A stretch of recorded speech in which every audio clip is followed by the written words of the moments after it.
एक important question thick रोप से related बताने जा रहे हैं। A rope having mass m and length l is suspended from the ceiling as shown in the figure। ये thick rope है, इसका मास m और लेंथ l है, इसमें वेरिएबल टेंशन T है। Calculate the time taken by the pulse to travel from lower end to upper end.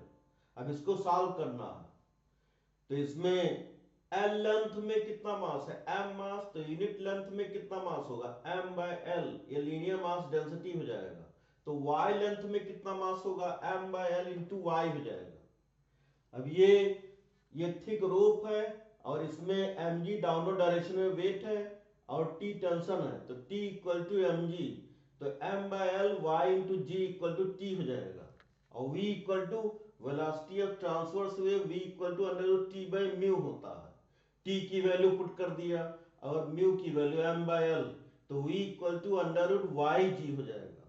अब इसको v की को velocity equal to dy by D T equal to under root Y into G root G, तो इसको integrate करेंगे तो 0 to L D Y और root Y नीचे हो जाएगा, तो 0 to T under root ji T D T हो जाएगा, तो 0 to L y power minus one by two d y equal to 0 to T under root g into d T हो जाएगा।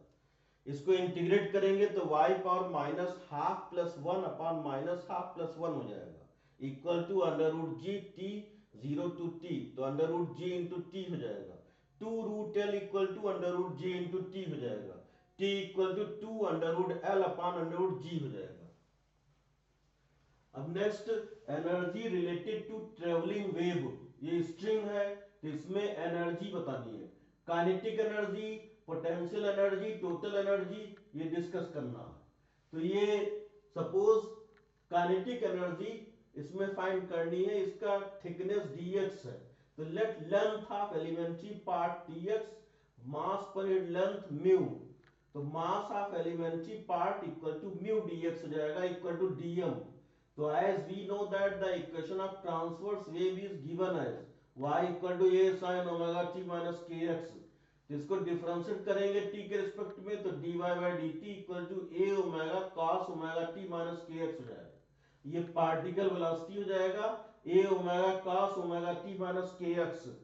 Kinetic energy equal to half m v square, half m की जगह इसका मास dm हो जाएगा into VP square हो जाएगा, तो half d k equal to half mu d x a square omega square cos square omega t minus k x हो जाएगा। अब sine omega t minus k x का एवरेज वैल्यू 0 होता है, cos omega t minus k x का average value 0, cos square omega t minus k x का average value 1/2 होता है, sine square omega t minus k x का average value 1/2 होता है।